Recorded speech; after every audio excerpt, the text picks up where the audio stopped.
Géraldine Vossner, dans la presse ce matin, l'inclusion à l'école des enfants handicapés. À une semaine de la rentrée, les mentalités évoluent, mais alors peut mieux faire en France. Oui, c'est ce qui ressort d'un sondage que publie le journal Le Progrès en exclusivité, réalisé par Harris Interactive à la demande de plusieurs associations.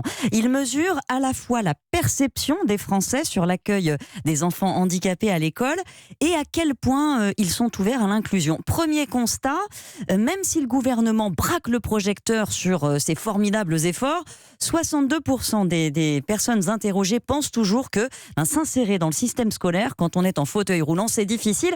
Et cette proportion monte à 82% quand un handicap mental est évoqué. Donc le jugement est sévère. L'inclusion scolaire pour les Français, clairement, on n'y est pas. Et ils la souhaitent pourtant. C'est tout l'intérêt d'ailleurs de ce sondage. Il montre une certaine progression de l'ouverture de l'opinion.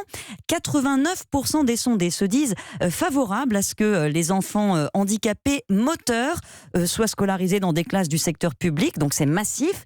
Ils trouvent qu'on ne dépense pas assez pour favoriser cette inclusion.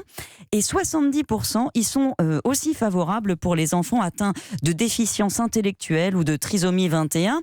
Alors un bémol, la résistance face au handicap mental persiste. Près de la moitié des sondés pensent quand même que s'il existe une institution, ça reste préférable. Et c'est particulier à la France. En Suède ou en Italie, par exemple, explique le journal, presque tous les enfants sont accueillis en milieu ordinaire avec, au besoin, un accompagnement spécifique. Donc oui, si la France a encore du retard, c'est aussi parce qu'il faudrait changer nos mentalités. Des expérimentations vont avoir lieu dès cette année pour permettre à de jeunes handicapés d'intégrer un cursus ordinaire avec le soutien d'établissements spécialisés.